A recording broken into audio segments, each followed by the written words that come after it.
Hello dear students, doctor Virendra BSc channel को समस्त को स्वागत। आज डिस्कशन करवा क्वेश्चन पेपर। तो रियल क्वेश्चन तो मैंने खोजुल क्लास 9 रो मु ऊपर स्कूल ना हटई देछि बेले एक्चुअली ये स्कूल रे थिले भी ना किछ असुविधा ही नथंदा कारण तांकर एग्जाम ऑलरेडी सरी गलानी। देखि दियो पिले क्लास आईएक्स हाफ ईयरली एग्जाम 2024 पई एटा हम डिस्कस करछे।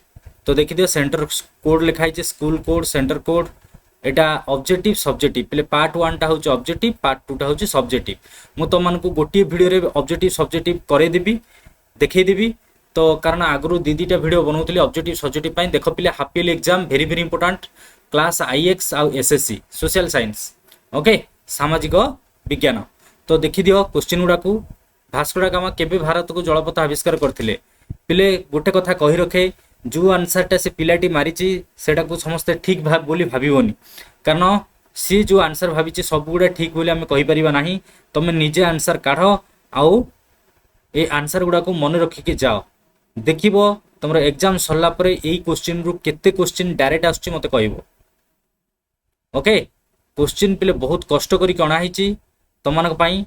जदि चैनल रे नुवा चैनल को सब्सक्राइब करिके सांग मानक सहित जल्दी जल्दी शेयर कर दियो, जल्दी जल्दी शेयर कर दियो। यहाँ हूँ तुम मान चैलेंज, कारण सरप्राइज जिते जल्दी तुम माने 1000 सब्सक्राइबर पूर्ण करिवो सेते जल्दी तुम मान सरप्राइज आसीजिवो। देख पिले स्क्रीनशॉट नहीं जाओ सब क्वेश्चन रो आंसर बही रु काढ़ी देकी, टेस्ट पेपर काढ़ी देकी मन रखिके जाओ। देख पिले बहुत इंपोर्टेंट क्वेश्चन तुम मन पाई देखे। देख आमर ऑब्जेक्टिव एथि सहित कंप्लीट हो गला। सब्जेक्टिव पार्ट को पळै आसिया। देखि दियो प्रथम विश्वयुद्ध पर की प्रकार सामाजिक परिवर्तन आस्तिला, भारतर उपनिवेशवाद किपरि आरंभ होइतिला, तापर फासीवाद प्रतिष्ठा फल इटाली देशर शासन क्षेत्र में की परिवर्तन देखा देइतिला। तो सब क्वेश्चन पिले स्क्रीनशॉट मारिक नहीं जाओ आउ सब पढ़ी देकी जाओ, कारण पिले तुमको सेठी एग्जाम हॉल रे बसिकी भाबिकी लिखिया पई आ समय नथिबो। ए क्वेश्चन गुडा पढ़ी की जाइथिले तुम डायरेक्ट क्वेश्चन देखिबो आउ आंसर लिखिबो। आ जदि सेठी भाबिकी लिखिलो पिले परीक्षा सरी जाइथिबो, तुम लेखा सरी नथिबो।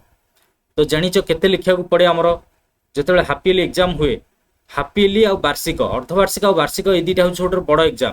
पिले बहुत लिखिया को पड़े ना नहीं, हाथ केते बिंधे, हाथ केते कष्ट हुए सेटा जी लिखिची से जानिची। ऐसा न क्लास 7 रे भी क्लास 8 रे भी अर्धवार्षिक तुम माने देइचो, तो जानिच केते लिखिया को पड़े, केते कष्ट करबा को पड़े।